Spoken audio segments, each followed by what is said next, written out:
Being frank. It wasn't easy, being Frank. That's what everybody called him, when they weren't calling him a dirty old tramp, or a scrounger, or a layabout. Frank, they called him. Only the people at the hostel and at the Social Security bothered with his full name. Francis Rossetti Hislop.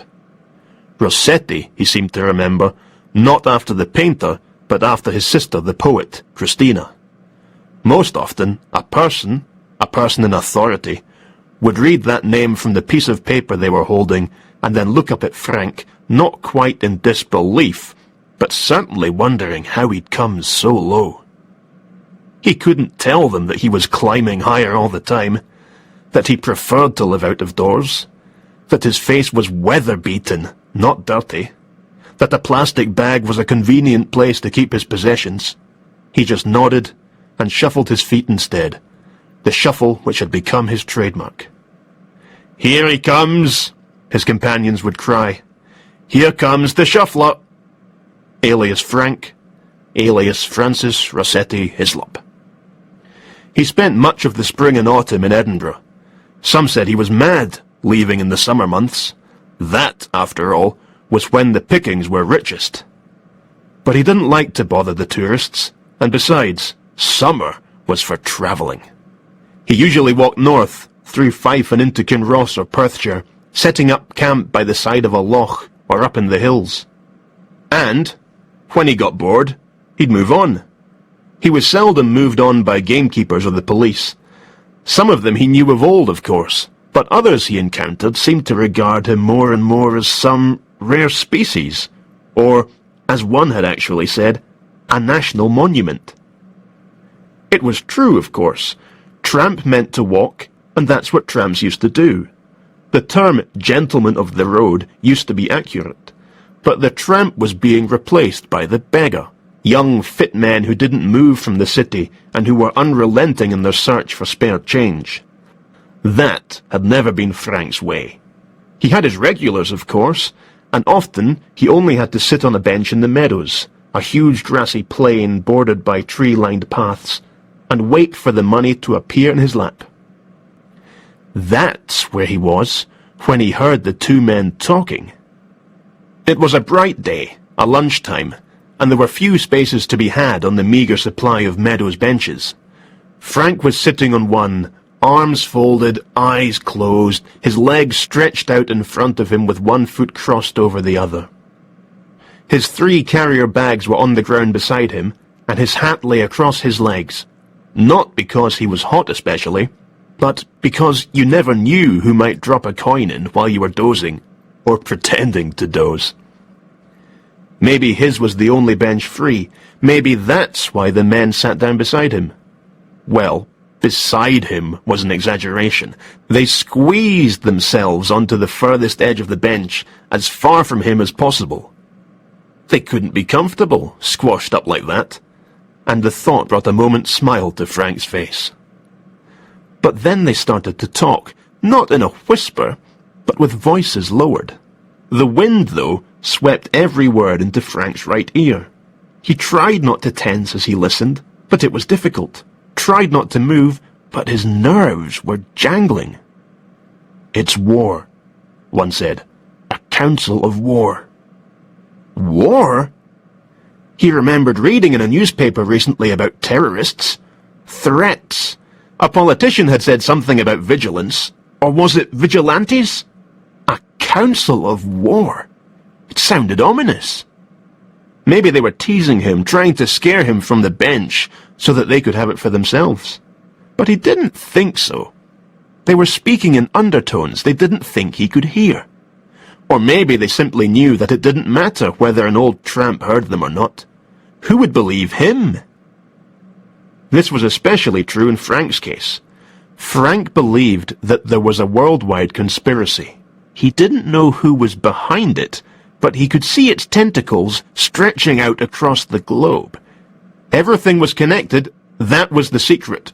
Wars were connected by arms manufacturers, the same arms manufacturers who made the guns used in robberies, who made the guns used by crazy people in America when they went on the rampage in a shopping center or hamburger restaurant. So already you had a connection between hamburgers and dictators. Start from there and the thing just grew and grew. And because Frank had worked this out, he wondered from time to time if they were after him. The dictators, the arms industry, or maybe even the people who made the buns for the hamburger chains. Because he knew. He wasn't crazy. He was sure of that.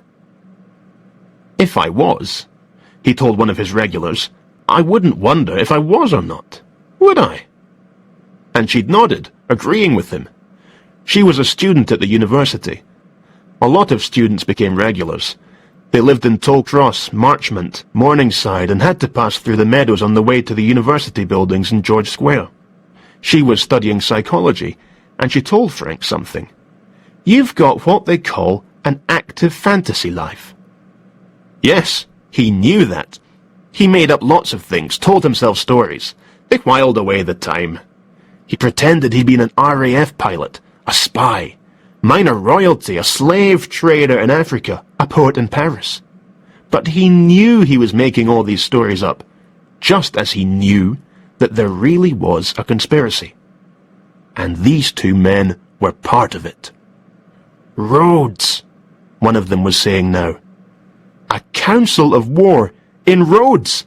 So there was a Greek connection too. Well, that made sense. He remembered stories about the generals and their junta. The terrorists were using Greece as their base, and Edinburgh was called the Athens of the North. Yes, of course. That's why they were basing themselves in Edinburgh too. A symbolic gesture. Had to be. But who would believe him? That was the problem, being frank. He'd told so many stories in the past, given the police so much information about the conspiracy, that now they just laughed at him and sent him on his way. Some of them thought he was looking for a night in the cells, and once or twice they'd even obliged, despite his protests. No, he didn't want to spend another night locked up. There was only one thing for it. He'd follow the men and see what he could find. Then he'd wait until tomorrow. They were talking about tomorrow, too, as if it was the start of their campaign. Well, tomorrow was Sunday, and, with a bit of luck, if Frank hung around the meadows, he'd bump into another of his regulars, one who might know exactly what to do. Sunday morning was damp, blustery, not the sort of day for a constitutional. This was fine by John Rebus. It meant there'd be fewer people about on Bruntsfield links. Fewer men chipping golf balls toward his head with a wavering cry of, "4!" Talk about crazy golf! He knew the links had been used for this purpose for years and years, but all the same, there were so many paths cutting through that it was a miracle no one had been killed. He walked one circuit of the links, then headed as usual across Melville Drive and into the meadows. Sometimes he'd stop to watch a kickabout. Other times, he kept his head down and just walked, hoping for inspiration. Sunday was too close to Monday for his liking, and Monday always meant a backlog of work. Thinking about it never did any good, of course, but he found himself thinking of little else. "Mr. Rebus!"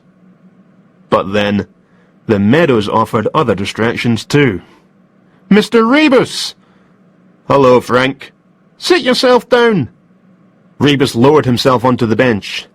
"You look excited about something." Frank nodded briskly. Though he was seated, he shuffled his feet on the earth, making little dance movements. Then he looked around him, as though seeking interlopers. "Oh no," thought Rebus. "Here we go again." "War," Frank whispered. "I heard two men talking about it." Rebus sighed. Talking to Frank was like reading one of the Sunday rags, except sometimes the stories he told were more believable. Today didn't sound like one of those days. "Talking about war? Which war?"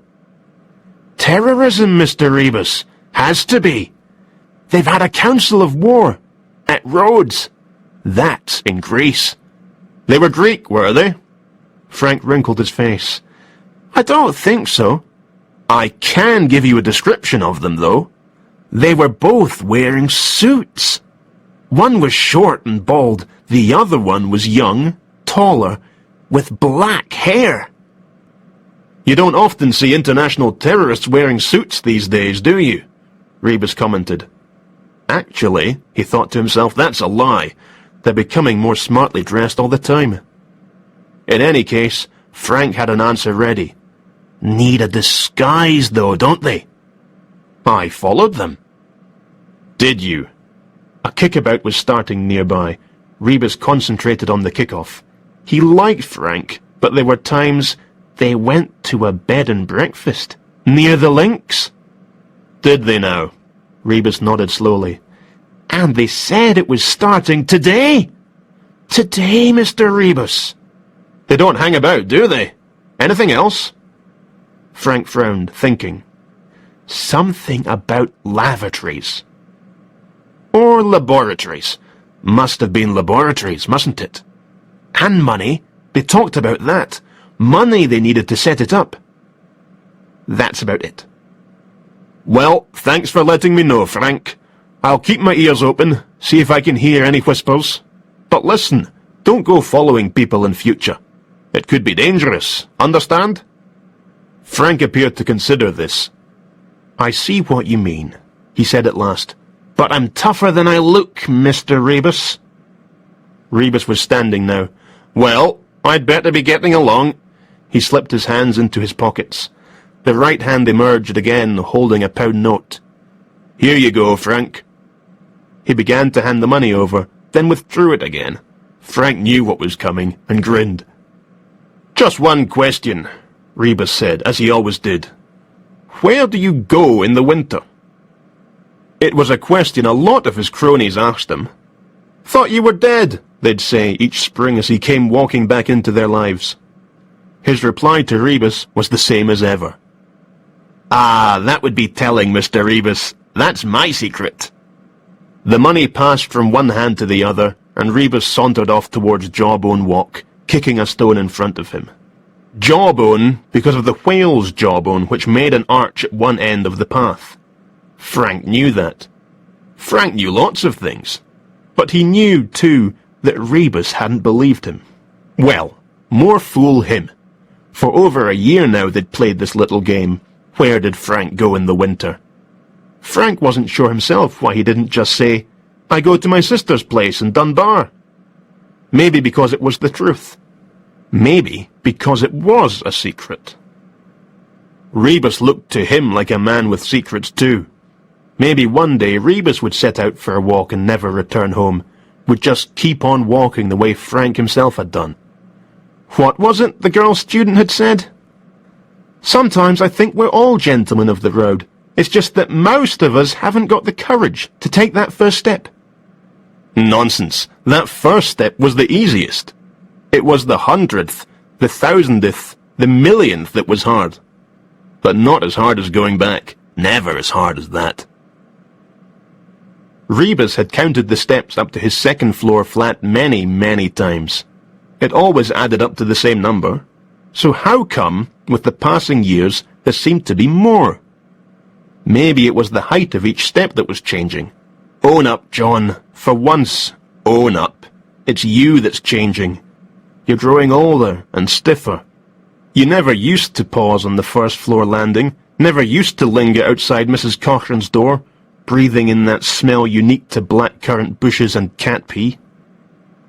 How could one cat produce that amount of odour? Rebus had seen it many a time, a fat, smug-looking creature with hard eyes. He'd caught it on his own landing, turning guiltily to look at him before sprinting for the next floor up. But it was inside Mrs. Cochrane's door just now. He could hear it mewling, clawing at the carpet, desperate to be outside. He wondered. Maybe Mrs. Cochrane was ill. He'd noticed that recently her brass nameplate had become tarnished. She wasn't bothering to polish it anymore. How old was she, anyway? She seemed to have come with the tenement, almost as if they'd constructed the thing around her. Mr. and Mrs. Costello on the top floor had been here nigh on 25 years, but they said she'd been here when they arrived. Same brass nameplate on her door, different cat, of course, and a husband too. Well, he'd been dead by the time Rebus and his wife, now ex-wife, had moved here. What, was it 10 years ago now? Getting old, John. Getting old. He clamped his left hand onto the banister, and somehow managed the last flight of steps to his door. He started a crossword in one of the newspapers, put some jazz on the hi-fi, drank a pot of tea. Just another Sunday. Day of rest. But he kept catching glimpses of the week ahead. No good. He made another pot of tea, and this time added a dollop of J&B to the mixture in his mug. Better. And then, naturally, the doorbell rang. Jehovah's Witnesses! Well, Rebus had an answer ready for them. A friend in the know had said that Roman Catholics are taught how to counter the persuasive arguments of the JWs. Just tell them you're a Catholic, and they'll go away. I'm Catholic, he said. They didn't go away.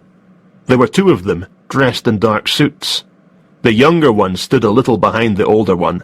This didn't matter, since he was a good foot taller than his elder. He was holding a briefcase. The chief, however, held only a piece of paper. He was frowning, glancing towards this. He looked at Rebus, sizing him up, then back to the paper. He didn't appear to have heard what Rebus said. I'm Catholic, Rebus repeated, but hollowly. The man shook his head. Maybe they were foreign missionaries, come to convert the heathen. He consulted his scrap of paper again. I think this is the wrong address, he said. There isn't a Mr. Bakewell here. Bakewell? Rebus started to relax. A simple mistake. They weren't JWs. They weren't salesmen or cowboy builders or tinkers. Simply, they'd got the wrong flat. No, he said. No Mr. Bakewell here. And his tart's not here either. Oh, they laughed at that. Laughed louder than Rebus had expected. They were still laughing as they made their apologies and started back downstairs. Rebus watched them until they were out of sight. He'd stopped laughing almost before they'd begun. He checked that his keys were in his pocket, then slammed shut his door, but with himself still out on the landing. Their footsteps sent sibilant echoes up towards the skylight. What was it about them? If pressed, he couldn't have said. There was just something. The way the smaller, older man had seemed to weigh him up in a moment, then mentioned Bakewell. The way the younger man had laughed so heartily, as if it were such a release. A release of what? Tension, obviously. The footsteps had stopped, outside Mrs. Cochrane's door. Yes, that was the ting-ting-ting of her antiquated doorbell, the kind you pulled, tightening and releasing the spring on a bell inside the door. The door which was now being pulled open. The older man spoke. Mrs. Cochrane? Well, they'd got that name right. But then, it was on her nameplate, wasn't it? Anyone could have guessed at it. Aye. Mrs. Cochrane, Rebus knew, was not unique in making this sound not only questioning, but like a whole sentence. Yes, I'm Mrs. Cochrane, and who might you be, and what do you want? Councillor Waugh. Councillor? No, there was no problem. Rebus had paid his poll tax, always put his bin bags out the night before, never earlier. They might be after Bakewell, but Rebus was in the clear. It's about the roadworks. Roadworks? Echoed Mrs. Cochrane. Roadworks? Thought Rebus. Yes, roadworks. Digging up the roads. You made a complaint about the roads. I've come to talk to you about it. Roadworks? Here, you mean? He was patient. Rebus had to grant him that. That's right, Mrs. Cochrane. The road outside. There was a bit more of this, then they all went indoors to talk over Mrs. Cochrane's grievances. Rebus opened his own door and went in too. Then, realizing, he slapped his hand against his head. These were the two men shuffling Frank had been talking about. Of course they were, only Frank had misheard. Council of War was Councillor Waugh. Roads was roads. What else had Frank said? Something about money? Well, that might be the money for the repairs. That it was all planned to start on Sunday, and here they were, on Sunday. ready to talk to the residents about roadworks. What roadworks? The road outside was clear, and Rebus hadn't heard any gossip concerning work about to start. Something else Frank had heard them say. Lavatories or laboratories. Of course, his own cherished conspiracy theory had made him plump for laboratories. But what if he'd misheard again? Where did lavatories fit into the scheme? And if, as seemed certain, these were the two men, what was a local councillor doing staying at a bed and breakfast? Maybe he owned it, of course. Maybe it was run by his wife. Rebus was a couple of paces further down his hall when it hit him. He stopped dead. Slow, John, slow. Blame the whiskey, maybe. And Jesus, wasn't it so obvious when you thought of it? He went back to his door, opened it quietly, and slipped out onto the landing. There was no such thing as silent movement on an Edinburgh stairwell. The sound of shoe on stone, a sound like sandpaper at work, was magnified and distorted, bouncing off the walls upwards and downwards. Rebus slipped off his shoes and left them on his landing, then started downstairs. He listened outside Mrs. Cochrane's door. Muffled voices from the living room. The layout of her flat was the same as Rebus's own, a long hallway of which were half a dozen doors, the last of which, actually around a corner, led to the living room. He crouched down and pushed open the letterbox. The cat was just inside the door, and it swiped at him with its paw. He let the hinge fall back. Then he tried the door handle, which turned. The door opened. The cat swept past him and down the stairs. Rebus began to feel that the odds were going his way. The door was open just wide enough to allow him to squeeze inside. Open it an inch or two further, he knew, and it creaked with the almightiest groan. He tiptoed into the hallway. Councillor Waugh's voice boomed from the living room. "Bowel trouble! Terrible in a man so young!" Yes, he'd no doubt be explaining why his assistant was taking so long in the lavatory. That was the excuse they always made. Well, either that or a drink of water. Rebus passed the toilet. The door wasn't locked, and the tiny closet was empty. He pushed open the next door along, Mrs. Cochrane's bedroom. The young man was closing the wardrobe doors. "Well," said Rebus, "I hope you didn't think that was the toilet." The man jerked around. Rebus filled the doorway. There was no way past him. The only way to get out was to go through him. And that's what the man tried, charging at the doorway, head low. Rebus stood back a little, giving himself room and time, and brought his knee up hard, aiming for the bridge of the nose, but finding mouth instead. Well, it was an imprecise science, wasn't it? The man flew backwards like a discarded ragdoll and fell onto the bed, flat out, to Rebus's satisfaction. They'd heard the noise, of course, and the councillor was already on his way, but he too would need to get past Rebus to reach the front door. He stopped short. Rebus nodded slowly.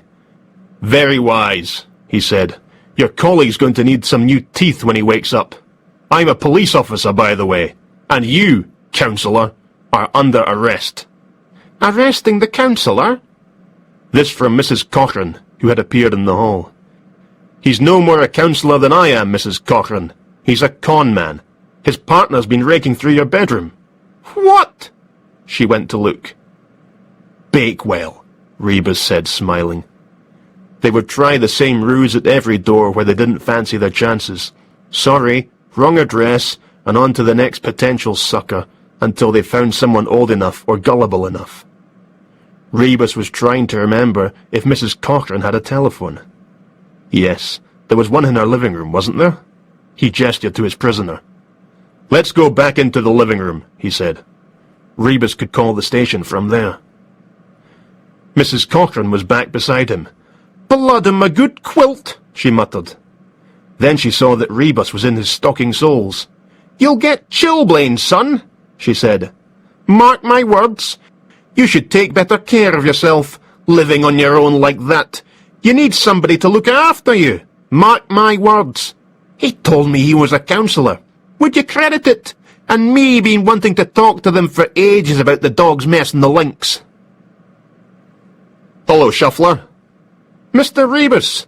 Day off, is it? Don't usually see you around here during the week. Frank was back on his bench, a newspaper spread out on his lap. One of yesterday's papers. It contained a story about some black magic conspiracy in the United States. Wealthy people, it was reckoned, influential people, taking part in orgies and rituals. Yes, and the arms manufacturers would be there too. That's how they got to know the politicians and the bankers. It all connected. No, I'm off to work in a minute. Just thought I'd stop by. Here. He was holding out a £10 note. Frank looked at it suspiciously, moved his hand towards it, and took it. What? Didn't Rebus even want to ask him the question? You were right, Rebus was saying. What you told me about those two men, dead right. Well, nearly dead right. Keep your ears open, Frank, and in future, I'll try to keep my ears open when you talk to me. And then he turned and was walking away, back across the grass towards Marchmont. Frank stared at the money. £10! Enough to finance another long walk. He needed a long walk to clear his head. Now that they'd had the Council of War at Rhodes, the laboratories would be making potions for satanic rituals. They'd put the politicians in a trance, and... No, it didn't bear thinking about. Mr. Rebus, he called. Mr. Rebus! I go to my sister's! She lives in Dunbar! That's where I go in the winter. But if the distant figure heard him, it made no sign. Just kept on walking. Frank shuffled his feet. £10 would buy a transistor radio, or a pair of shoes, a jacket, or a new hat, maybe a little camping stove. That was the problem with having money. You ended up with decisions to make. And if you bought anything, where would you put it? He'd need either to ditch something, or to start on another carrier bag. That was the problem, being Frank.